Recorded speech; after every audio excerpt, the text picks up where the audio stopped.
however you see fit. Yes. We rebuke violence. We rebuke evil. We wish none of that on them because your chastisement is worse than anything we can conceive of. So we ask you, Lord, to step in the gap. And if they won't listen, we will do your will and you do what you need to do. We stand behind you, Jesus, and we love you. All these things we ask in the name of the Father, Son, and the Holy Spirit, we pray. Amen. Amen. Thank you, Dr. Wilson. Is everybody ready to learn about ranked choice voting? Yes. Our presenter from the League of Women Voters is Madeline. Hello. Let me give you a brief overview of the program. We're going to talk about ranked choice voting, and we're going to talk about what's on the upcoming ballot. Is everybody here registered to vote? Can I see a show of hands? If you're not registered, have you checked your status? Do you know you're still registered? Because you know there's a lot of games going on out there. Shenanigans. To be sure. Shenanigans, games, a lot of adjectives we can put to that. So, in case you don't know, ranked choice voting is popular and becoming popular now because, as everyone knows, the recall of the mayor is on the vote, it's on the ballot. Should our mayor be recalled, we have to hold an election in 120 days, and it will be ranked choice voting. So it is to our advantage to learn how it works so we can make sure the candidate of our choice gets into office. I'm gonna let Madeline come up and give a brief introduction of herself and the League of Women Voters. And Yes. you can, if you have questions, please put them in the chat. Bring you Madeline. Thank you very much, Sister Rochelle, and apologies. Thank you all for being here today. Thank you, Sister Rochelle. We are so excited to have this invitation from the Allen Temple. As Dondre was saying earlier, we deeply respect the history of Allen Temple and its place in the community here. So getting to talk to you in person and online is an amazing opportunity. So we're going to start, I believe, with the presentation on ranked choice voting. So the reason that Dondre and I are here today is that, like she mentioned, a lot of ballots are being wasted or not necessarily ending up in the final count because they're used up. And so we are really committed to improving voter education around how to use ranked choice voting so you can feel confident that your vote is being counted through all the rounds, through the process, as we look at these municipal elections that are coming up in November. Forward slide, please. So a brief history of ranked choice voting. We used to have just a regular primary and then first past the post election in the fall, but there were a number of issues that Oakland ran into with that process. One was lower participation, particularly from women and from folks of color. The primary electorate tends to be older and whiter. And unfortunately, people were often getting 50% of the vote, even in those primaries, which meant that the selection of candidates we were ending up with was potentially excluding some more non-traditional candidates, and it was tending to overrepresent for, again, these older and whiter voters in terms of how they were influencing the decision of our elected officials. It was really important to address some of the negative campaigning. I can see that I'm looking at a group of experienced voters in the room here. And so you all will remember, I think, not only the last mayoral election, but the round 2 years before that, where there was a policy among some of the candidates to align themselves against an individual they saw as the front runner. And that kind of negative campaigning was something that was beginning to really concern the politically engaged people in Oakland to say, hey, this is not actually serving us to have so much negativity and so much time spent tearing down each other's candidates. Ranked choice voting offers an opportunity to address that by encouraging candidates to care about who they can recruit to choose them second or third. And so it discourages people from tearing down their competitors and focusing exclusively on negative campaigning. It's something we've adopted now for several rounds, as I mentioned, and it's used also in Berkeley and San Leandro. So if you have friends who are in the nearby communities, there's a range of places that Yeah, ranked I choice can take it voting off. is used in municipal But they elections. wanted it on. So So we're it's up to y'all. with- Y'all tell me. Next slide. Yes, please. So, this Yeah, hopefully I'll take is it. giving you, and you can see it on the poster as well, a clear indication of what the ranked choice voting ballot is going to look like this time. Again, I know I'm telling people who are regular voters that this is different than what you're used to. We used to connect arrows with a kind of line in between the two pieces of the arrow. We're mixing it up. We're doing something new now, but hopefully this is more familiar to folks if you ever did standardized testing or any Scantron forms in any context in your life. Now we're just filling in a bubble. So it should be hopefully easier and less likely to confuse people with the arrows. As you can see, we have some guidance here about how to use the system to encourage people to be really thoughtful about all of their choices, not just their first choice, because again, that's where we were seeing a lot of ballots being excluded, was that there's not an opportunity for folks to understand the third, fourth, and fifth choices. And we do strongly encourage folks to remember you do not have to vote for all 5 places. You do not have to pick all 5 ranks, but you should only pick each candidate once, and you should only put 1 circle in each column. I've actually found that it's quite helpful to have a ruler or a piece of paper with me when I'm looking at the ballot, because I'm not always great at keeping my columns in a row. So I encourage anyone to do this, because we have mail in ballots that you'll have at home. So there's no reason you can't grab a ruler, grab a bill, an envelope, anything to keep it visually clear for you. So finally, for your lower choices, we do really want folks to think about people you can stand. People that you would still trust to do the job, even if they aren't your first choice, even if they aren't someone you love, or even someone that you're disposed to, you know, people you like, people you think who would be all right. But again, you don't have to pick 5. You only have to vote for as many people as you actually think can do the job that you trust. Yes, ma'am. I thought it was free, so they've gone up to 5. That is the other change with this ballot, is we've gone from 3 to 5. So Alameda County Registrar of Voters is keeping us on our toes by having multiple differences. The good news about having 5 is that there are several races, several city council races where there are more than 5 candidates running. And so having the opportunity to choose more people will make sure that your vote counts through more rounds and your vote won't be excluded. So I do really encourage people to dig deep into the lists of candidates. I believe the city council at large, which we all vote on, is one of the ones that has the most candidates presenting for that role. Yes, ma'am. So being that they've added in so many more candidates, that you will have more runoffs for the person that you really want, may or may not get the position. Yes, I'm going to be showing a video in not too long that shows the process of those runoffs. So hopefully after we look at that together, it will be a little clearer how that process works. And yes, unfortunately, it means that if you're voting for candidates, exclusively candidates who are eliminated in the early rounds, it is possible that even if you do your research and you vote for 5 different people, that your vote could be eliminated in the rounds of trying to get someone to 50%. It is an unfortunate aspect of having this limit at 5. Technically, the registrar is supposed to give you as many spots as there are people presenting themselves for the role, +1 for a write-in candidate. But there are some printing limitations that they've run into. And so I guess 5 is the maximum they felt they could fit in the ballot format. So for the example of the at-large race, to address your concern, you'd actually need 11 ranking positions to pick through all the candidates, which would be a lot. Yeah, which the charter allows, by the way. Yes, exactly. We have a wonderful, very informed voter in the audience here saying that that is exactly what the charter allows.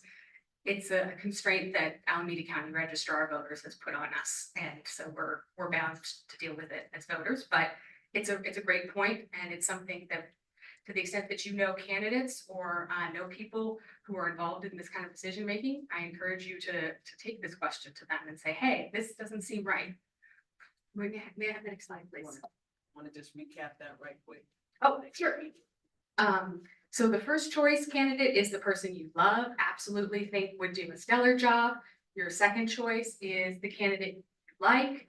The third or fourth choice is maybe someone you like slightly less, but you still think could do a good job. You know, you don't want to select anyone who you think might actually be a problem in the role or who you don't trust. And then lastly, it's the final person that you feel like you can trust, the last person in line of your top choices. So if any of you are familiar with other countries that have multi-party systems, they often have rounds of voting where you can pick, something super wild. You could vote for the Green Party or something for your first round. And then if that person doesn't get through to the next runoff, you vote with your head in the next round when you're just comparing two potential parties. But again, you're choosing between a slate and you're ranking just one candidate per column and one ranking per row. But if you don't like any of the other candidates, Right. you're just voting that one time. Correct. Thank you, Sister Rochelle, for clarifying. If you just like one candidate, only vote for that candidate once. It does not serve them for you to vote for them multiple times across the rows. You just want to vote for them once. And again, you definitely don't want to pick, two first ranks or two second choices. That will actually result in your ballot being disqualified. So please, please, please make sure that you're getting just one bubble per column, one bubble per row. That's why I'm committed to using an envelope in my house to check to make sure I've got everything aligned properly. Next slide, please. Oh, I'm sorry. Yes, ma'am. So I heard, I just want to make this as a point of clarification. If you have one choice, because that's who you want, Mhm. just vote once, leave all the other roles vacant. Correct. But get somebody else to vote your favorite choice, second, third, or fourth. Yes, it's actually just because people are bringing this up, and it's something that I obviously have an informed group of voters here that we wouldn't normally bring up, but you all are obviously ready for this complexity. Something that we've heard from candidates in terms of feedback on this system is that when they see signs in someone's yard that are for a different candidate, it encourages them. They don't actually run away from that house. They run up the steps because they know that that house is politically engaged, that people there are regular voters. And if they can be that person's second choice or third choice, they have a reliable voter, a very likely voter, and that is almost as worthwhile to them as a first round choice. So it is important to get second and third round choices, and it's why I encourage you, if you can, to try to find candidates that you can trust for second and third round. If you really just can't manage it, it's your vote, it is your choice, and we all respect you for the choice that you make. But you do want to not vote for someone that you think is going to be a problem. And that's why we encourage you to not vote all five if you don't actually have 5 candidates you trust. Further questions from the room? Yes. Just one. So if you vote for one candidate at a time, that disqualifies the vote. Yes. Yeah, if you only want to vote for one person, you only vote for them once in the first rank. And On leave that. your ballot blank. Leave the rest. And leave the rest of leave columns 2, 3, 4, and 5 blank. Thank you for going back. I appreciate that. We can go forward now.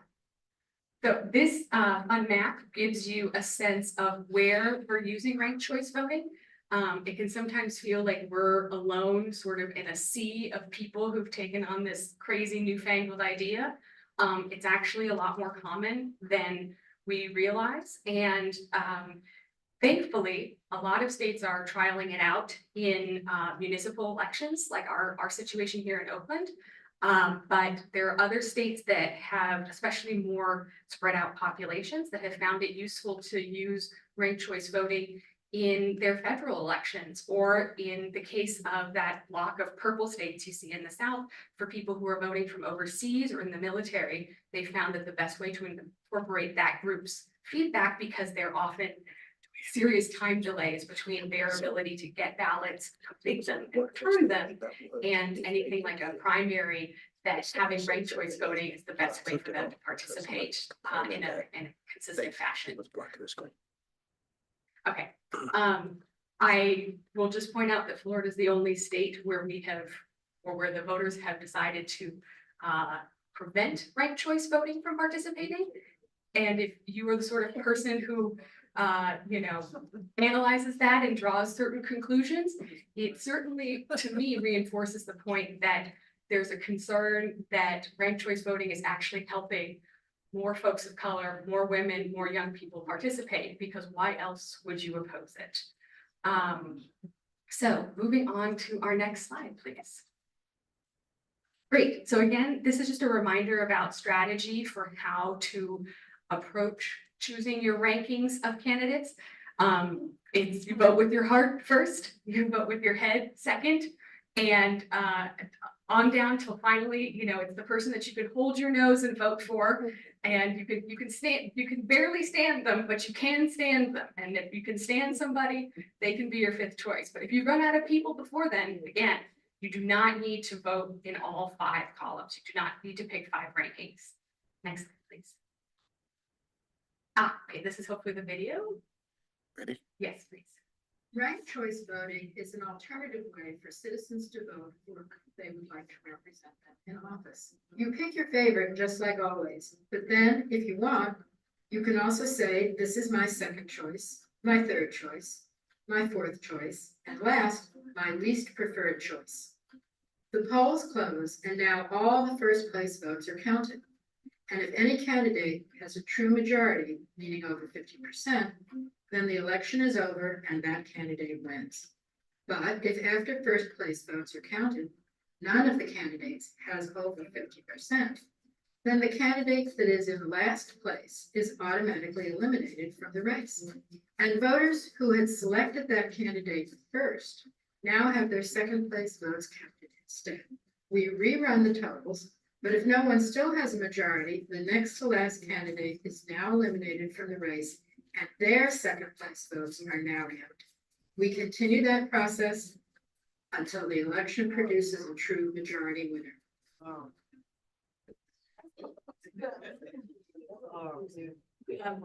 I'm actually going to suggest we run that again, if you like, because it goes by pretty fast. Ranked choice voting is an alternative way for citizens to vote for who they would like to represent them in office. You pick your favorite just like always, but then if you want, you can also say, this is my second choice, my third choice, my fourth choice, and last, my least preferred choice. The polls close, and now all the first place votes are counted. And if any candidate has a true majority, meaning over 50%, then the election is over and that candidate wins. But if after first place votes are counted, none of the candidates has over 50%, then the candidate that is in last place is automatically eliminated from the race. And voters who had selected that candidate first now have their second place votes counted instead. We rerun the totals, but if no one still has a majority, the next to last candidate is now eliminated from the race, and their second place votes are now counted. We continue that process until the election produces a true majority winner. You might not like it, but it is what it is. Well, that's not true. Sorry, what's your concern, sir? We can, I just said, it is what it is. We can change it if we want. Yeah, but that's not the conversation we're having right now. We're gonna get to that. Yeah, that's what I was gonna say. We already had the preliminaries, mister. Thank you. I just wanted to say. You got that it. We can, So back away from the speakers. Yeah, stand behind the I wanted to podium. say that you can find this video on YouTube at the League of Women Voters website, because I looked at it like 5 times and I continue to look at it to make sure I understand. But Madeline's been giving you the basics of it, and we just need to know to fill in the bubbles one at a time. And we have the exhibit there to take a look at it, and it's also on the cards we handed out. So It is what it is. Well, it's what we have now, so we want to maximize that, right? Thank you. Yes, questions, ma'am? Votes fall off, where do they go? So that that's the trouble with this video. I know it's fast and I've talked to the person who created it about it being a little slower, so we could stop and start it. And this See what I can Ranked do. choice voting, it's like always, but then if you want, you can also say this, All right, if you could give me like, great, stand in front, like here. all the first place votes are That's counted. perfect, boss. Okay, great. Hopefully this graphic is gonna make a big difference to understanding how this works. This shows a majority in the first round, but we're gonna pretend that's not happening for the purposes of addressing your question. So that green person at the far end represents one person's first round vote for candidate green.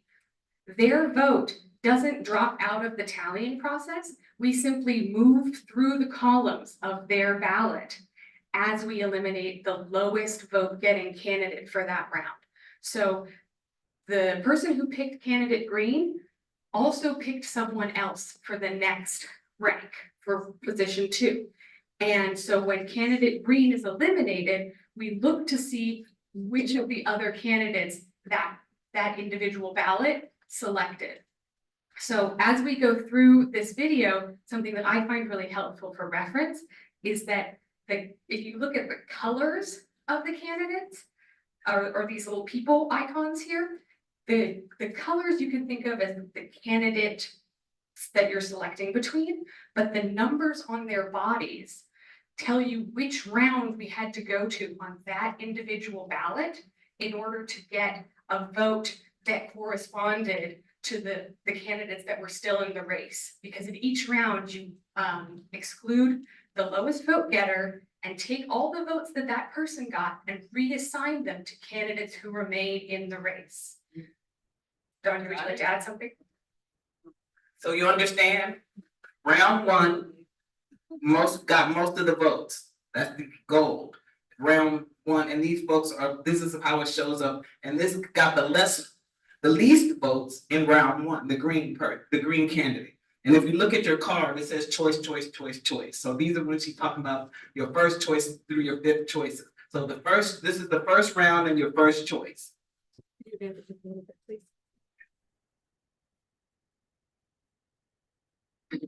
Has over 50%.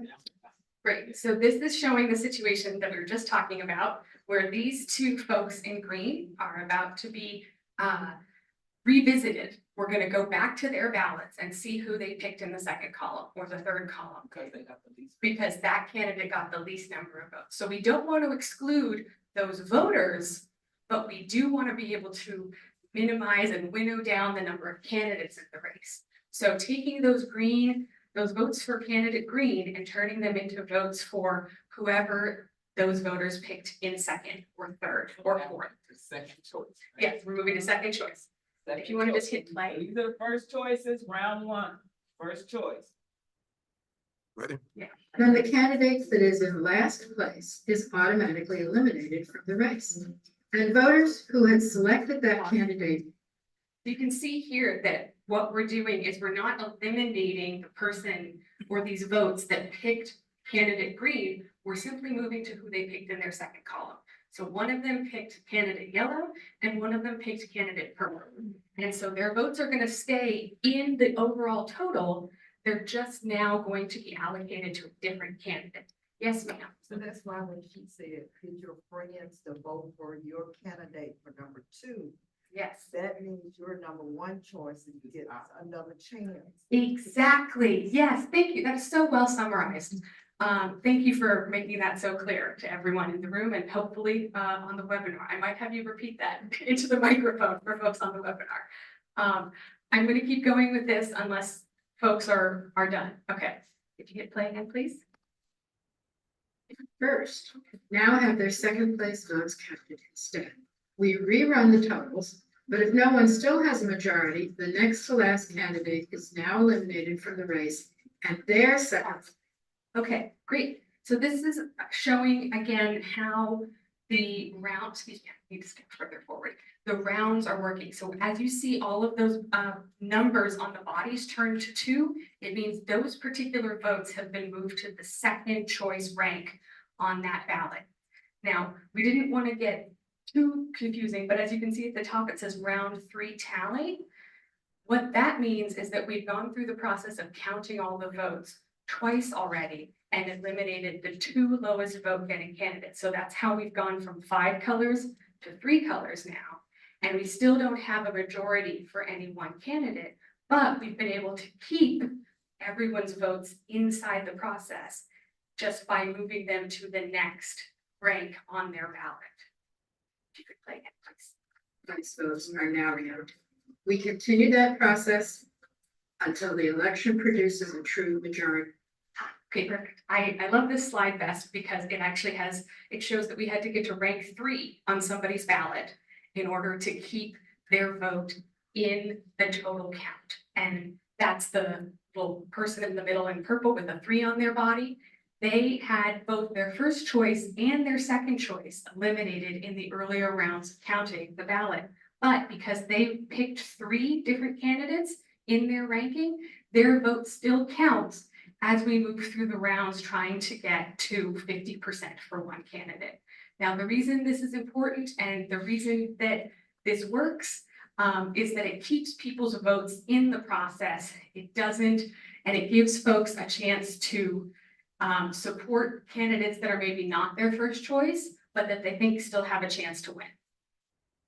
So if you only vote for that one candidate, you're in there and that's it. If your candidate stays in the process. Yes, if your candidate stays in the process. Now, if you pick only one person and it happens to be candidate Green that we saw go by, who was eliminated in the first round, that's your one bite of the apple and you're out, unfortunately. So again, it's why it's a delicate process to balance between the candidates you can stand. You know, you don't want to pick people you don't think are qualified or who you don't think can do a good job, but you also want to not exclude yourself from the process too soon if there are other people that you think you can judge effective at various levels.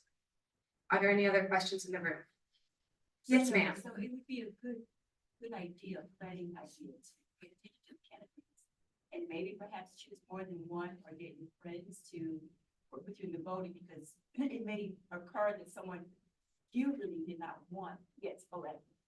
Exactly. Yes, you're really, and in theory, that's one of the lovely things about this process. It encourages you to talk to your friends, to talk to your colleagues, to talk to other people in your network and in your life, where even if you don't agree on who your first choices are, you have the potential to say to them, hey, I really like this other person. I think you should consider them for your second choice or your third choice. And it creates more space for discussion rather than just cutting it off and saying, oh, well, we don't agree on the first choice person, so we have nothing to talk about. This is really an opportunity for you to say, well, who are you picking for second? Who's your third choice? What about, this person? Let me tell you about why I like them. So hopefully it encourages more dialogue. Yes, ma'am. After there's a winner declared, do they publish how many rounds it took for that person to get elected? Indeed, yes, there is a process, and while the Alameda County Registrar of Voters is closely watched, and even more closely these days because they have, on occasion, like all of us, made human errors, they do publish a very detailed set of tables that show how they compute these rounds and how they get through people's ballots as candidates are eliminated. So there is a way to check their work, and we can connect you to more information about that if you're interested, but also know that it is an opportunity for all of us to be a little more involved and to check Alameda County's work, because they're just humans like us and they can make mistakes as well. Yes, ma'am. Is that done by hand or electronic? That is a great question. I believe it is all done electronically for the first round. And then as they do the reallocation process, they do that by hand. But please don't quote me on that for official information. That is my understanding, but I unfortunately haven't been able to get a lot of information from Alameda County Register of Voters. So we had to really beg to get this image even to show you what the new ballots are gonna look like, so that you know it's bubbles, not arrows, and 5 columns instead of 3. So we're doing our best, but that is a great question, and I hope they're more transparent about that going forward. Any other questions? We have No. questions from the chat.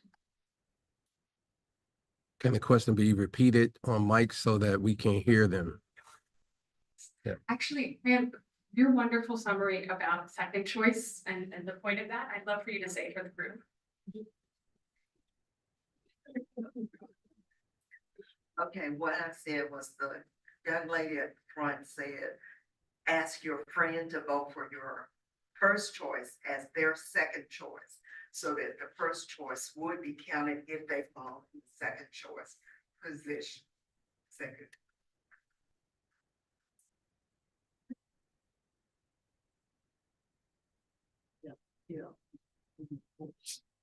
I can repeat some of the questions. So one of the last questions we just had was about how the votes are counted in each round. And that was an excellent question from in the room here, whether it was electronically or by hand. And again, my answer was that I believe it's electronically for the first round and then by hand as they do the allocations to get to 50%. One of the other questions in the room here, wow, you guys are testing my memory, is, oh dear. Does anyone else remember what their question was and want to repeat it into the mic for me, please? What happens to the rest of the ballots? What happens to the rest of the ballots that are, oh, yes, so the ballots where your first choice candidate has been eliminated moves on down to your second or third choice as needed, as you can see in this graphic. So that's why you have the purple candidate, the purple person with the 3 is that we move to their third choice on their ballot in order to keep them in the race. In the count, excuse me. One of the questions was about whether or not you should vote for the same person multiple times across the 5 columns. And the answer to that is no. Absolutely not. And again, you would want to vote for them only in the first column, only once, if you're only voting for one candidate. And the second question we had in the room was about potentially voting multiple, maybe you want to vote for multiple people as your second choice. Please do not do that. That will also result in your ballot being discounted. You need to just pick one candidate per column. So one and vote for each candidate only once. Yes. When you say, if you make an error. So if you make an error and your ballot is counted, that just means it's discounted for that race, not the whole entire ballot, no? So that way people know that I messed up for this particular race, but the rest of my ballot may still be in play. That is a great question. Yes, that's correct. Your ballot is only eliminated for that race. That said, I would encourage folks that if you do make a mistake, because I know we're supposed to fill these in pen, not in pencil, you can go to any polling place and to City Hall on the day of voting, and you can get a fresh ballot and turn in your mail-in ballot and say, hey, I made a mistake. I don't want to use this one. And they will give you an in-person ballot that you can use at that and have a chance to correct your mistake before it's submitted to the system. Great question.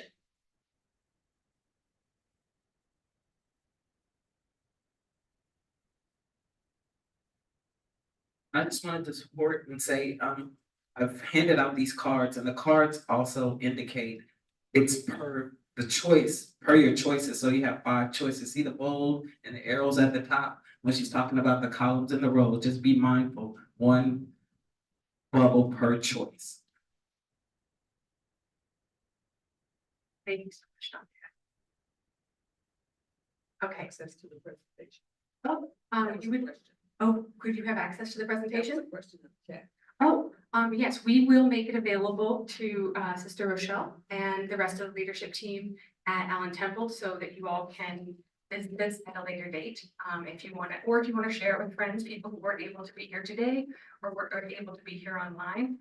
And in the room, we also have some more handouts. So if you know anybody who needs this information, we encourage you to take something for them and hand them out to your neighbors, friends, etc. Oh, and then there's an additional ranked choice voting training coming up on October 7th with AARP. And in the room, we've been showing a QR code. Unfortunately, I don't have a digital version of that that I can share with you, but I will share it with your leadership at the end of the day today so that they have that QR code for the October 7th training that will repeat a lot of what we're doing today. Okay, I don't think there are any more questions in the room here on the chat. No. Okay, then shall we move to the second presentation? Keep things going. One second, please.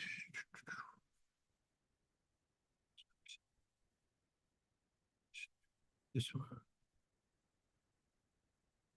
Nope.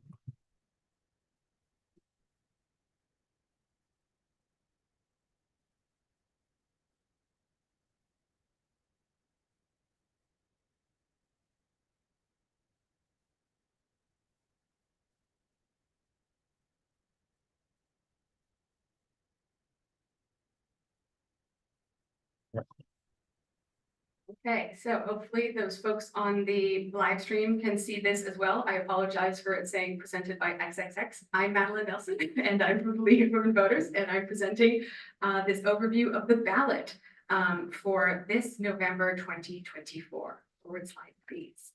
So this is just a little overview on what the League does. We have two separate missions, two separate mandates. One is to educate voters, where our goal is really to just make sure people feel confident in their choices. We want people to feel like they are voting empowered and informed, and they know exactly what they're doing when they're completing those bubbles. So confidence is our goal when it comes to education. The second piece, which is a smaller, lesser known aspect of the League, is our advocacy role. We do take positions on things that we think keep our democracy strong and further our primary focus, which is voter education. So to the extent that other issues intersect with the primary issue of keeping voters informed, we'll take positions by pulling our very vast national membership, starting with the local leagues to the state leagues, up to the National League, and they engage in a very involved democratic process to take positions on issues that we think can improve voter education or undermine voter education. But that is a smaller piece of what the League is focused on, and certainly not the focus of our presentation today. Forward slide, please. So this is giving you a sense of the major issues that are on the ballot. I don't know how many of you are regular voters on the webinar, but back in 2016, I believe we had something like 20 statewide ballot measures. So this is a nice ballot that's a little shorter this year, with only 10 measures at the statewide level and only 3 at our city level. There are no measures that are being proposed at the county level. So we're just looking at propositions at the state level and the local level. So the issues that are being covered by the statewide ballot measures are mostly related to bonds, which is how we fund a lot of the things that are most important to us, by issuing debt on the public bond market and raising money to pay for important things like schools and parks and our infrastructure. So this time through, our focus is on, for the statewide ballot measures, renewing funding that has elapsed for the maintenance of school, primary K-12 school facilities and community college facilities. Then there's a second measure, that's focused on climate resiliency. And as someone who lives in West Oakland and is thus very, very close to the bay for some of the storm surges, I'm particularly excited about this bond measure, as it is focused on getting money to cities and communities so that they can be more climate resilient against issues like flooding and increased risk of forest fire, saltwater incursion, etc. The final measure that's under bonds is changing actually how we approve bonds. So as it currently stands, we're required to have a 2/3 supermajority to approve bond measures, even at the local level. And from the league's view, that is a threshold that is unnecessarily high. And so the state of California has decided that they are going to propose a change, that the threshold will be moved from 2/3 to a simple majority, so just 51%. The next marriage equality, I think, is something that folks are pretty familiar with. That ballot measure is simply intended to enshrine in the state's constitution what was already decided at the federal level. The issues of forced labor in prison is something that I hope folks are familiar with, but it's also described as forced slavery, where folks who are incarcerated are engaged in work for which they are not compensated or not properly compensated. And we continue to do that in a number of our prisons in California. And so this ballot measure is focused on addressing that inequity. The next measure down would be raising the statewide minimum wage to $18. The rent control measure would be actually just returning more power to cities and local municipalities to set their own rent control measures. It's not for the state to set rent control measures, but simply to repeal an existing law that they have that prevents cities from setting rent control measures locally. There's I'm going to skip down to the last one because that's kind of one of the most important ones. In our last presidential election, we engaged in some major crime reform in the state of California. We recategorized a whole bunch of drug-related crimes and theft and other property damage crimes as misdemeanors rather than felonies. And that shifted the weight of responsibility for the reentry community from being handled at the state level with felonies to being handled at the county level. And that also changed the incarceration minimums for a lot of crimes. And it also changed how people interacted with the state's 3-strike law. So this measure is actually an attempt to reverse a policy that Californians approved, again, 4 years ago, resoundingly. So for whatever reason, certain people who wanted to put measures on the ballot are looking to get a second round of opinion from us as voters. And so if you like the existing law, you would vote no on that. But if you'd like to make a change, you'd vote yes. The last two healthcare laws are quite complicated, and I really encourage you to look at the league's pros and cons information on our website. I would bore you to tears if I tried to explain them here and now, but just know they are very much focused on minutia and trying to make budget decisions at the ballot box, which we often find limits the ability of the state legislature to do what we elect them to do, which is dive into these issues, do the research, and make the decision that's best for the most of us. Forward slide, please. In Oakland, thankfully, we only have 3 measures, so it's a lighter load. Again, I hope everybody set aside time to do their homework once their ballot arrives to study up and figure out what makes sense. The wildfire prevention is something that I think is near and dear to all of us.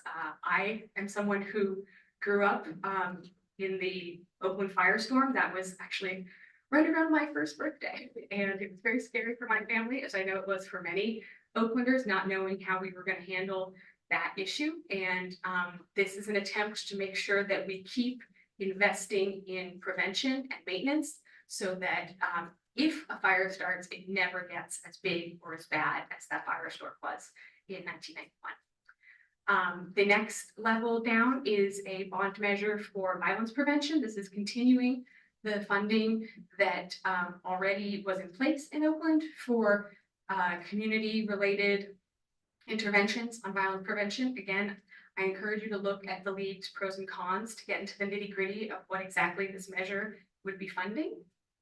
And then lastly, the Public Ethics Commission. You may or may not be familiar with this, but in Oakland, we have a Public Ethics Commission whose job is to be the watchdogs on our watchdogs, and particularly on our elected officials who sometimes need a little guidance being quite as rigorous as we'd like them to be on election finance law.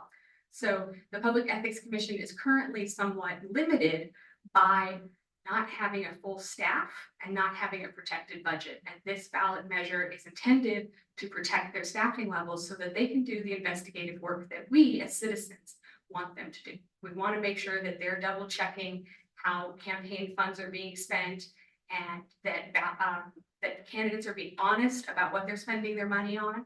And that's what the Public Ethics Commission has in its mandate. We just need to give them a little more support if we want them to continue to do that work. Okay, so the other piece of the ballot overview that we wanted to share with you today is candidate forums. So one half of your ballot is deciding on all these ballot measures, which the league both does pros and cons about to sort of walk you through the major concerns you should have in mind when making a decision.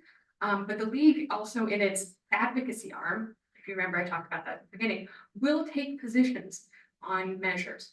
The league never endorses candidates. That is something we feel very strongly undermines our authority and our ability to be a useful resource. What we do instead is we support providing all the information and all the opportunities for candidates to reach voters that they possibly can. So we put on candidate forums that give voters a chance to directly ask questions of the people who are running for office.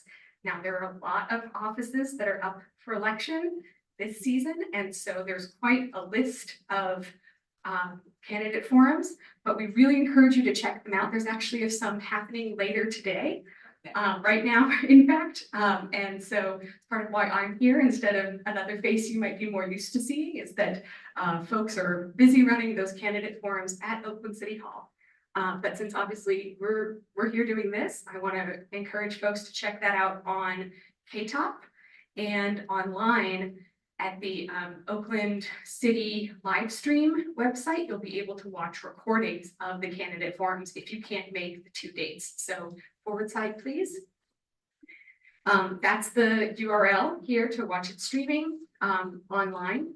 And so if you are heading home after this or have some time later today, I would encourage you to check out that link and watch the candidate forums that are coming up later in the day today. We have the bulk of them scheduled for today, but there is also another set in 2 weeks. So mark your calendars, forward slide please, for the October 5th round of candidate forums. Now this is covering some people that we couldn't fit in today, but also is covering some of the ward districts that you might not be as familiar with. I know I always have to look up which East Bay Regional Park district I'm in and which OUSD district I'm in. So I encourage you to check that out at vote411.org. That's where you can put in your address and get your personalized ballot that tells you exactly which wards you're in for all these county level offices, and gives you an opportunity to be sure you're looking at the right sets of candidates for those offices other than city council. Because I think many of us are very familiar with our city council district, but we get a little fuzzier as we move into the other areas. As a reminder, you can attend any of these that you want to attend in person at Oakland City Hall at Frank McGowan Plaza. But again, they will be available online, rebroadcast on KTOP on those 2 stations I showed you earlier, and at that URL that I showed on the last slide as well. Yes, ma'am. What was that? Said the vote, so you can look up your areas, your area code. Vote411.org. So the question in the room was, where can you look up your personalized ballot that tells you which wards you're in for some of the non-city council level races? And I'm going to show that again on the slide, I think towards the end. But as a reminder, that's vote411.org. Forward slide, please. Another important section that is new for this ballot. Normally, we just are voting on propositions or measures which relate to funding or issue stances that we want our city or county to take, and then we're voting for candidates. But this year, we have 2 recall elections on the ballot. They're relatively straightforward from the sense that if you are not happy with how the candidate is doing, you would vote yes on the recall. If you are happy with how the candidate is doing, you would vote no on the recall. Because the league doesn't take positions on candidates, and these are ultimately decisions about candidates and whether they should continue in the roles to which they've been assigned. Can't really go into too much more detail on these, but I would encourage you all to check out some of the media coverage of these particular races, because there's a lot of information out there. In particular, there's a San Francisco Chronicle article that I will share with Sister Rochelle that explains the counterfactuals for what happens if a recall is successful. You have a vacant office, and that vacant office needs to be filled. So it's important for people to feel confident about what they're voting for, that they know what the outcome would be if they find a vacant office is the outcome. So we really like people to understand that and make sure that they're making a confident and informed decision. If that office is vacant, it's ranked choice voting. Okay, so the question in the room is, if that office is vacant, is it ranked choice voting? This is a great quiz for me, Sister Rochelle. Thank you. I can tell you this because I'm passionate about this issue. So I know that in the case of the district attorney's office, if that position is vacant, the Alameda County Board of Supervisors actually just picks a replacement. So we as voters are not involved in that process, and it's a little more streamlined. Now, hold on to your seats, everyone, because for Oakland mayor, this is gonna feel like I'm drawing arrows for a conspiracy theory. It's not, but it'll feel like it. The Oakland City Charter has the president of the city council take over the office of mayor should it become vacant. Now, in Oakland, at this time, the person who is the president of the city council is Nikki Fortunata Boss, and you may be familiar with her name because she's also running for an Alameda County supervisor seat. Pretty sure you all are included in that supervisorial district. It is possible then that the office for mayor could become vacant, and that the person who would normally fill that role may have another job offer and may not be interested in fulfilling the role of interim mayor in Oakland. If that's the case, there is a process by which, excuse me, this is the important part, the city council members themselves vote amongst themselves to pick someone to be an interim mayor to run the special election for a replacement for Oakland mayor. So if that makes your head spin, it's okay. I was troubled as well when I first learned about this, but again, we'll direct you to this Chronicle article that gets into it in a little more depth. But understand that basically we would be asking someone who might have been elected in a different district than ours to run the election for a replacement mayor if we chose to approve the recall of the Oakland mayor. Now, we wouldn't have the person be mayor for the full term. This person would serve as mayor for only 100 days, and their job would be exclusively to organize the replacement race. I believe it would be a ranked choice voting race again. So hold on to your seats, everybody. And somewhat like the excitement that we're in D7, correct? Here, yes. Somewhat like the excitement that we experienced here in D7 around folks making last-minute decisions to stay in the race and that shuffling around who wanted to participate in this particular district. Certainly, if there is a mayoral contest in the spring, as a result of a successful recall vote for Oakland mayor, expect to see a lot of interesting movement from people who will put themselves forward to run for mayor. So stay tuned for that. It's certainly not a dull moment to be in Oakland politics. And hopefully it doesn't feel confusing and disempowering. Hopefully you feel confident in your understanding and have, as I'm seeing on some of the faces in this room, a wry smile on your face as you see things moving forward, and anticipate the inside machinations that may come up. Shenanigans was the favorite word earlier. Yes, there's a question in the room. Just a question, Considering that the only half of the first place vote getters, or only half of the people that get the most first place votes actually win a ranked choice vote, in this city, since it started, is there a way that we could get a non-ranked choice vote for the recall, mayoral recall if it goes Way above your pay grade. Yes, that is a question that I am certainly not empowered to answer. I will say that fundamentally, the recall elections themselves are a yes, no choice. So I want to be clear about that, though the offices they relate to involve ranked choice voting. Neither of these questions have more than two answers. It's yes or no. So the question is, shall the city of Oakland mayor be recalled? And Yes. shall the district attorney, city of county of Alameda be recalled? Yes, so Dondria just said it perfectly in the room here. The questions for each of these is, shall the candidates who you see on the screen be recalled? Yes or no?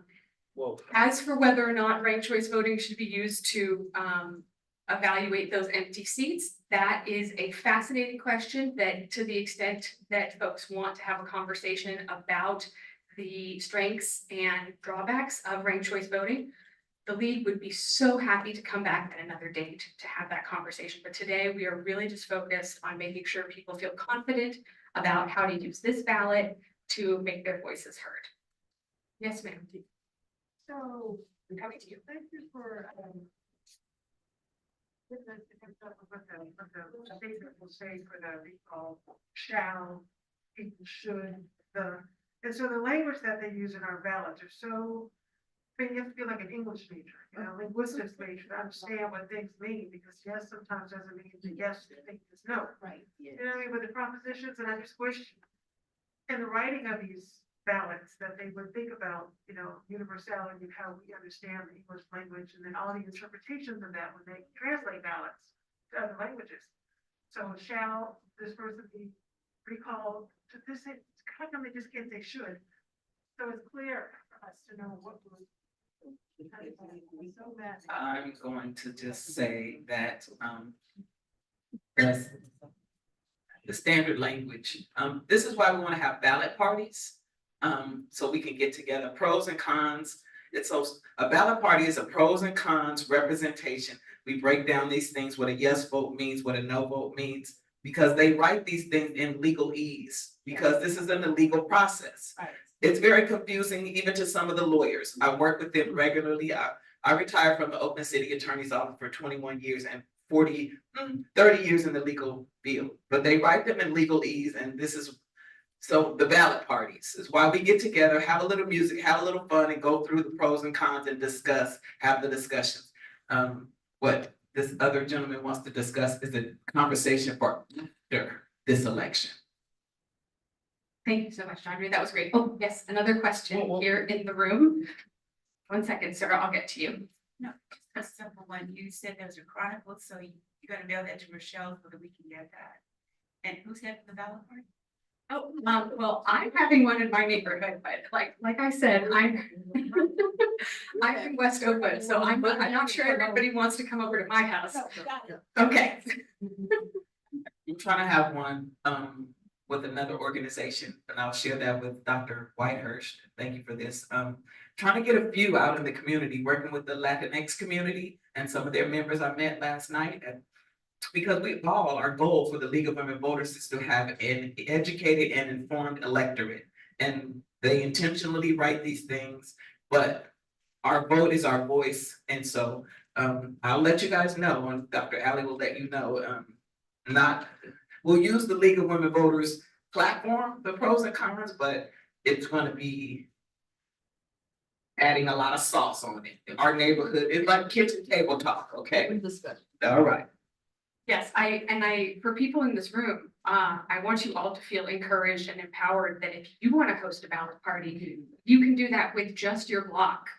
That's for that super long ballot that was like 20 measures long back in 2016. I got all my neighbors together and we sat down and we went through all 20 of the statewide measures. And then we had another 6, I think, at Oakland and Alameda County level. and we had snacks and drinks, and it was a good time. And then we didn't even have mail-in ballots that we could fill out at home. It was just a chance for people to kind of do a study guide, a cheat sheet, yes. Sample ballot. We could use our sample ballots to fill out our preferences, but I really encourage you to get together with your knitting club, with your Bible study group. Really, any group that you get together with can be a group that fills out their ballots together. Because if we don't share our information, it can be hard for any one of us to have time to research all of the measures and all of the candidates. Does that answer your question, sir? No, I fundamentally don't think you, or I think my question was misunderstood.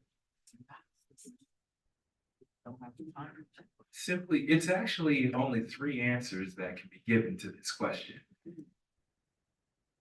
If there is a recall in the city of Oakland, do we have the chance to use or must we use ranked choice voting? Yes. Yes. Charter. All right, that's the only answer. Oh, 120 days, you have the ranked choice voting.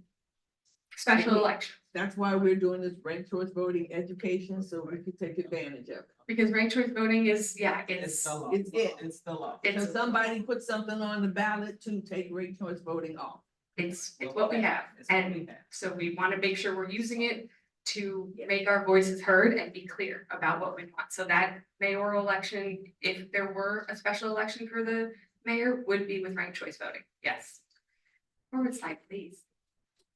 Okay, thank you for being a voter. And this page here, vote411.org, is what I was talking about earlier for your personalized ballot. That's this address right here. And this QR code takes you to the League of Women Voters website, where we have all of this information again.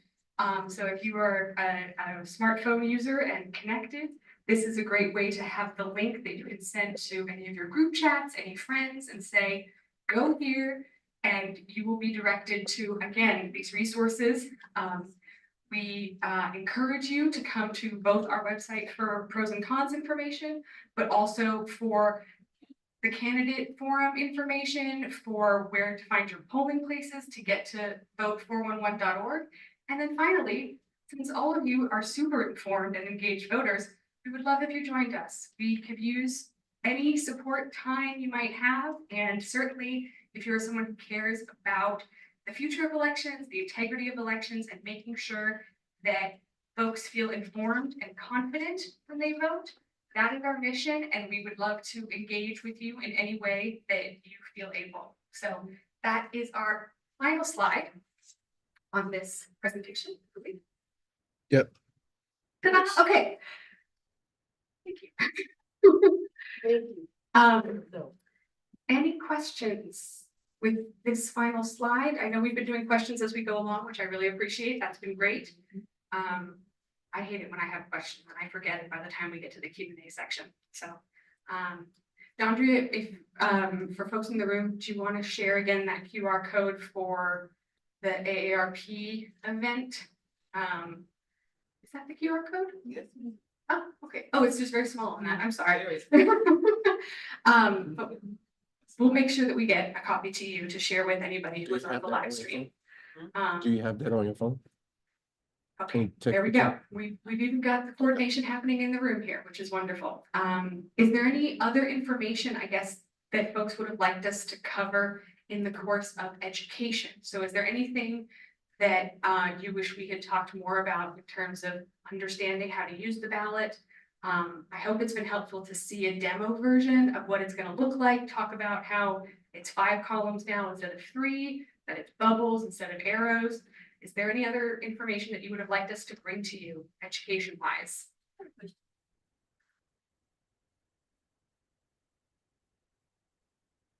Measures that are on the ballot. Hopefully they're for Oakland, I guess, they're the city. So for the wildfire prevention and the rest of them, in the public ethics prevention, I'm gonna believe that they, for the funds, that they're being audited, but where the funds go and how they're used. So Are there rigorous audits? Because I'm always hearing in Oakland that we don't have money. So what's going on with that, without that, for that? Because as far as wildfire prevention, I phoned in after the presentation we had in person here. And I spoke with the office of the fire chief of fire. Well, you know, what I'm talking about. Anyway, and they only cover public property. But then they clarified to say, when he said fire prevention, they only cover public property. But then I got the additive that we're gonna have funds for that right now. And since 2008, the funds have been discontinued and the staff is low. So we need a bit more clarity when they're telling us things that we do this, but we don't have any money. So could you help, and then with the bonds, how does that affect our property taxes when the bonds become due? It's not. Great, two great questions about funding. I am going to pull up my own cheat sheet to answer these questions because I know what you're talking about. In the case of these bond measures, they are going to be, they're not going to be single value amounts in perpetuity. They're only going to be for the term of paying back the debt of the bond measure. So that is distinct from a parcel tax, which is another kind of tax, property tax that we have in Oakland, which exists in perpetuity. So for the bond measures, we're only paying the additional charge on our property taxes for the duration of the bond's life. And that's usually for citywide bond measures, 10 to 15 years. Yeah. At the county level and state level, because they're usually doing much bigger infrastructure projects, it can be sometimes like 20 years. I will say that the league has been an advocate of oversight committees. They're usually called independent watchdog commissions for these major bond funds. And I used to sit on the independent watchdog commission in the seat that had been designated to the league for the Measure BB and Measure B funds of Alameda County's Transportation Commission. And I would encourage everyone to get involved because they are always looking for new board members on these independent watchdog commissions. And you get to learn a lot about where your money is being spent, how it's being spent. And there's usually an opening, if not several. And getting a position usually involves filling out a single page, signing it, and getting your city council person to sign it or a similar designate. So that is a great way to get more informed about how the bond money is being spent. In terms of the specific wildfire prevention, excuse me. Let me just pull up because we just published the pros and cons information and we haven't even done the training yet. So I'm shooting from the hip here a little bit, but I can tell you what the league has prepared as of literally yesterday to explain this. So this is a new special tax for 20 years it's a property tax, as you mentioned. It will have an oversight commission and annual independent financial audits. So the way that that works is that the commission usually meets quarterly and they work with staff to prepare those financial audits and then publish them for both online and in hard copy. There usually aren't a lot of hard copies because they don't imagine a lot of people need them, but they usually end up with one copy per library as a general rule, if you want to consult one there. The language for the wildfire prevention in particular is written so that the city auditor can also do audits if they see fit. So if there's a serious concern or potentially, as has been coming up in the media quite a bit, there are potential bad actors leading certain departments. If there's a need for an auditor for a city auditor or an independent auditor to be brought in for a special additional audit, there is a path to do that. And again, all of that is the independent financial audits that are annual are baked into the bond measures budgeting. So when we put out the bond measure, we're also making sure that we have funding to run those audits. The city auditor's discretionary audits will be a function of the city budget, fortunately. So that does get at your question. This new measure specifically is picking up on a funding round that I gather ended in 2014.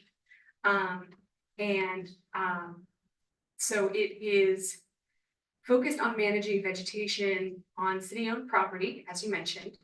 And it also provides for the public and individual homeowners inspections of their homes for fire danger. And as I understand it, there's an enforcement piece as well, where if they come and do an inspection for you and say, hey, you really need to clean up the brush around your house, you need to handle certain trees, and you don't follow up, they will come back and potentially levy fines.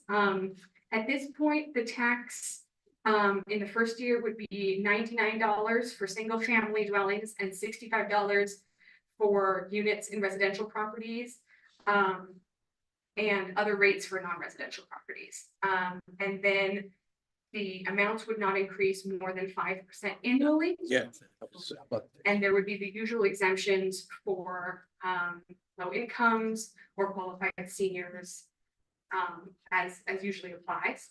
And it should generate 2.67 million in the first year, which would be fiscal year 2025 that starts in July of 2025. This was a real deep dive on the wildfire measure. I hope everyone is okay with that. I will also share that there is a 10-year vegetation management plan that Oakland produced this year, 2024, that's going to guide a lot of what this funding is directed towards. So if you'd like to look at that more, I don't know about you all, but I'm personally a huge fan of checking the 5-year paving plan, because when I get angry about potholes in my neighborhood, I always report them to See Click Fix or, through the system. And then they reply, well, have you checked the 5-year paving plan? And so now when I see something that bothers me, my first step is I go check the 5-year paving plan and ask myself, well, was this supposed to have been resurfaced this year or maybe last year? Has it gotten really bad already? And I include that information when I make my report to City Public Works. So to the extent that you can be a savvy navigator of the city's existing plans that they use to guide their funding, it can allow you to better advocate for concerns in your neighborhood. Yes, ma'am, I see a question. Thank you for bringing up. Because I'm gonna ask you about the wildfire prevention. It's one thing to issue fines to residents, especially because I live near the zoo. Fire inspectors come out every June and they walk house to house. It's an amazing feat of human labor that they do. I'm very impressed with it, but it takes a lot of time and they do a lot of, house to house mitigation efforts. So when they find a house or a property that has issues, it's, we want to also not just find it, to help people to be able to mitigate the issue. So finding arborists to be able to analyze the trees, help to then have homeowners have, support to get stuff done, because issuing a fine is one thing, but the tree needs to come down, the tree needs to come down. And that's $3,000, $4,000, $5,000 to take a tree down in some neighborhoods or more. You know what I mean? Yes. It's a great business, and to be an arborist is an amazing skill set. But it's one thing to have the fine issue, but then what are they gonna do to help the homeowner to fix it, to mitigate the issue? A lot of people, that's when they get stuck. So, yeah, I'm a new homeowner, so this is an issue for me that I'm learning all about that. Yeah. Congratulations, first of all, on joining the ranks of homeowners. And second, yes, it is a huge issue. I will say the city, in theory, should be responsible for doing a lot of the tree management work, particularly with trees that died in the drought that we had, running from 2018, I think, to 2022. It has been hard for them to keep up with that. And I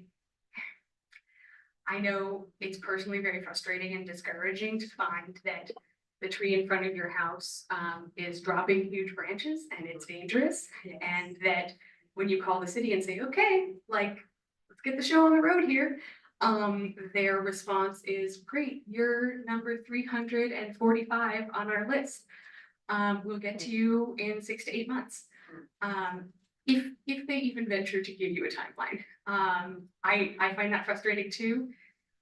All I can say is that it takes a certain balance between, you know, what the city can manage. I know that they've done a lot to catch up after the big storms we had at the beginning of 2023, which downed a lot of trees. And, you know, ones that were dead, ones that were sick, ones that were dying, all those high winds really just did a number on our hills. So they've been catching up, and this year has been better because we didn't have quite the same massive windstorms. And the losses of the previous year meant there were fewer trees left to take down, but it is a challenge. And I can only say, again, this is a personal anecdotal point, not speaking as the league, that when your tree is dropping branches into the street, the city can at least be a little more motivated than when it's dropping branches onto your property or your sidewalk. So if you have any strong neighbors who can help you relocate fallen branches to being in the street, that can often motivate some movement, although that doesn't necessarily solve your problem for removing the actual tree. I know it can be really scary. One came down outside my parents' home, like around a driver who had just pulled to a stop at the stop sign. And I'm not sure she, like 6 months later, I'm sure she still has nightmares about it because I would be terrified to have a whole branch come down around my car. So yeah, I can also answer the same questions about what the property tax increases would be for the violence prevention measure, which is measure NN. And because that's a parcel tax rather than a bond measure, it would increase the existing parcel tax rate that's funding violence prevention by a certain amount. And it would also involve an increase in the surcharges for commercial parking in Oakland to address the rising costs of the staff in those programs. And so this is measure NN, that would be a continuation of measure Z. And in terms of auditing, there would be a new oversight commission of 5 mayoral appointees. And it would develop a 4-year plan with goals and measurable outcomes for how to coordinate the city's efforts across departments for this funding stream. And it would require a biannual audit by the city auditor's office and an annual spending report. Because of this being a parcel tax, I'm not sure that the same process exists for funding the production of the audit and the spending report. I would hope that it's been budgeted for within the parcel tax revenues anticipated, but it isn't quite the same sort of funding stream as the bond measure. And the expectation is that measure NN would raise about $47.4 million in its lifetime. That is the. So how much is the increase? Oh, so the increase is making me do mental math. I'm not great at this. No, it's the current parcel tax rate for single family homes is $133.45, and it would be $198 for single family homes. Wow. So yeah, not insignificant. I was surprised too when I saw that. More than $50 a year, and then the multi-unit rate would go again up by more than $40 here. It looks like from $91 per unit to $132 per unit for multi-unit residents. And the increase in the parking surcharge would be from 8.5% to 10%. So I guess, but interestingly, that's for commercial parking. So I guess that's mostly if you're parking downtown, somewhere where there are meters, or using commercial lots downtown, that would be relevant. There consideration for seniors? Yes, there is again the same language saying that there are regular exemptions for people with very low incomes and for qualified seniors. I don't have the exact information on what the qualification criteria are for those, but I imagine it is the usual process for supportive housing or affordable housing, low income housing, like Section 8 and stuff, not excluded. But again, I encourage you all to read more about this because again, I know this information is fresh off the presses from yesterday. So I haven't even been able to get into it into great depth. Just curious, how many homeowners are in the room? Okay. So we're not insignificantly affected by this. That's important. Is there really, is on another line, but you need to do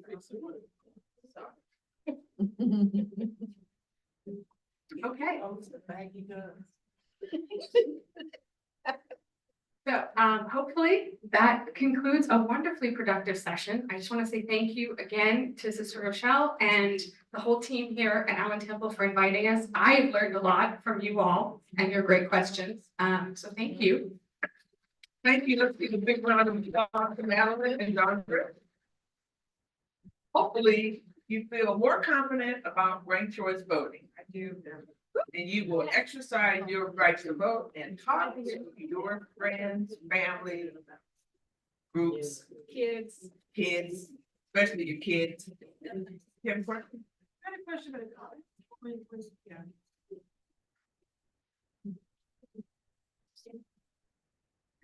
You were so overwhelmed with the last, so my name's Stacy Goldsby and my parents are members of the church.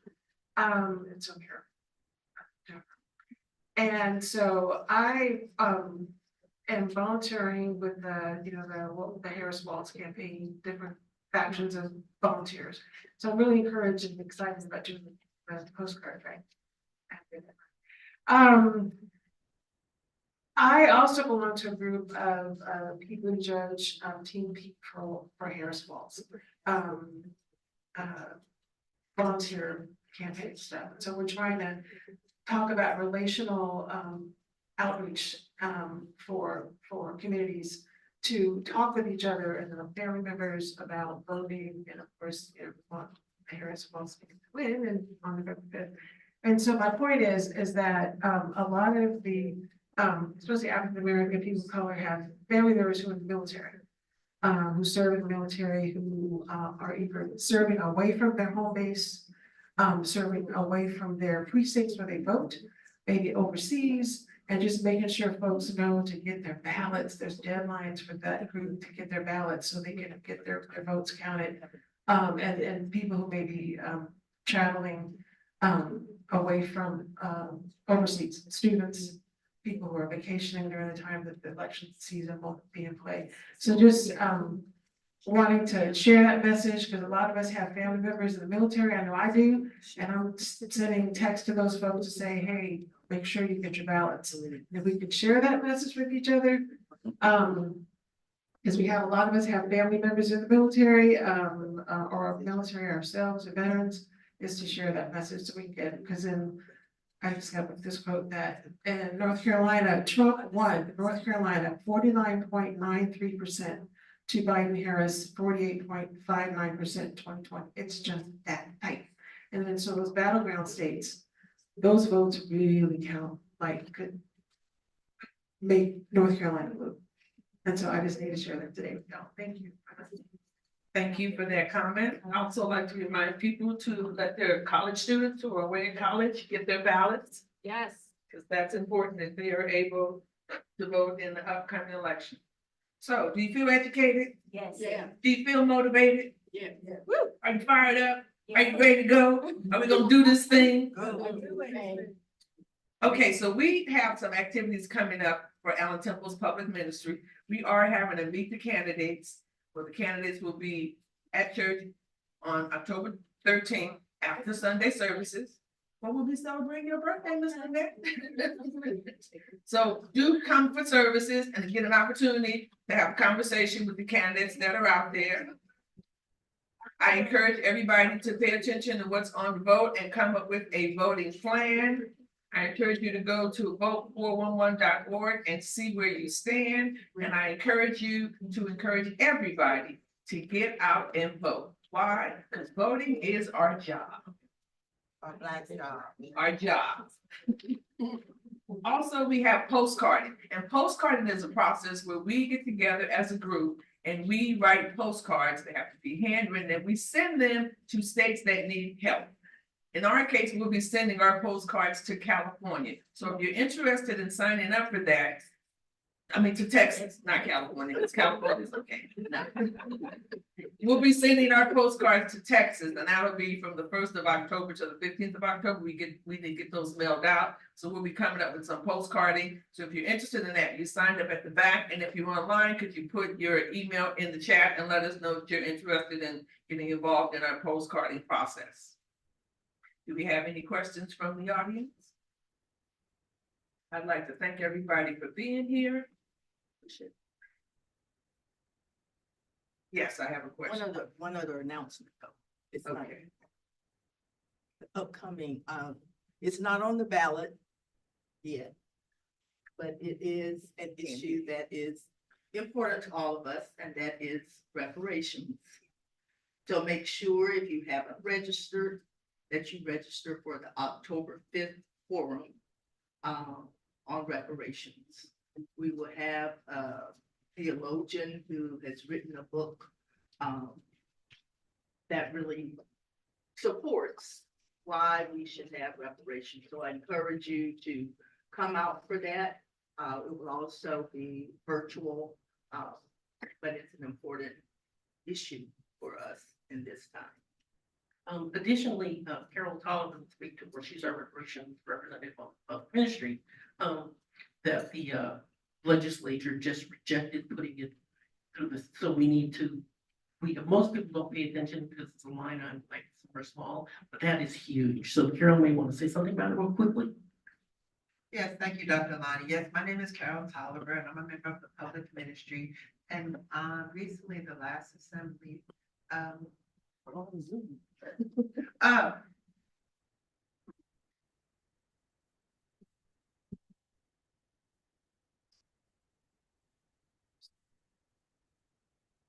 so the assembly had a legislative assembly, and there were 3 bills that were scheduled to be voted on. Now, what happened was they passed one bill, which was 1050, which was to help people reclaim land that had been illegally stolen through eminent domain, Like racial preferences. The other 2 bills were 1403 and I might get them mixed up, and 1331. One was to establish the Freebridge Bureau, like such as what they had after the Civil War, and the other one was to fund that bureau, so that, of course, when people came for help or assistance, they would have resources. So the bills were already had the votes in the assembly, have been counted well before.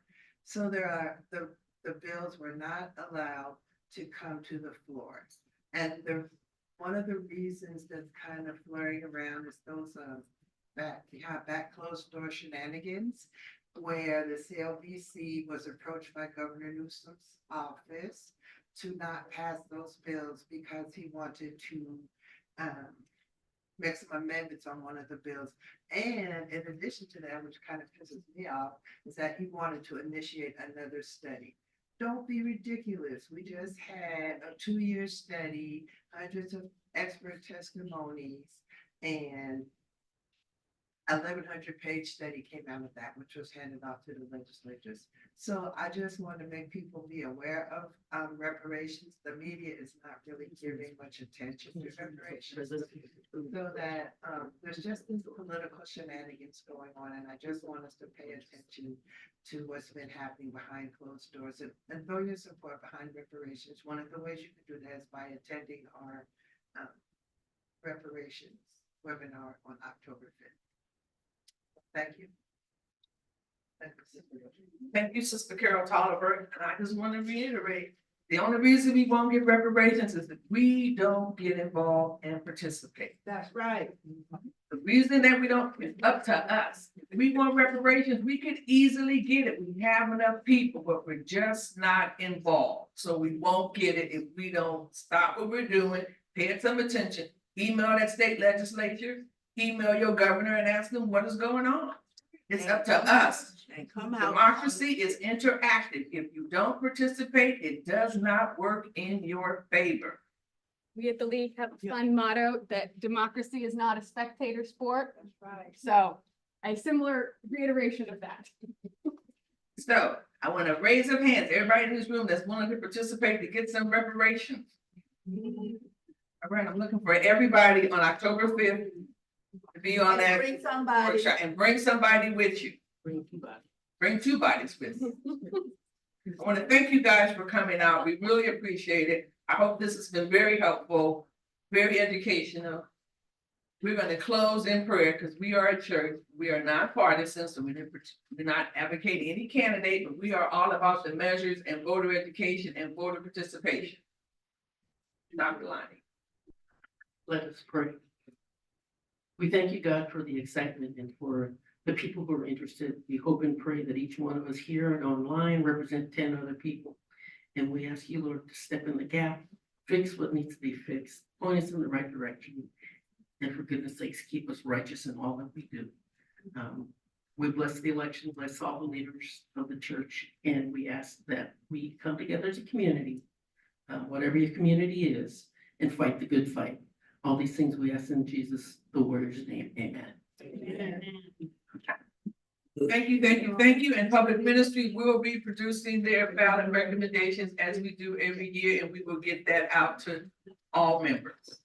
This concludes our presentation. Thank you for joining us. Thank We you. had someone online said very helpful and thank you very much. Somebody online said very helpful and thank you very much. Yeah.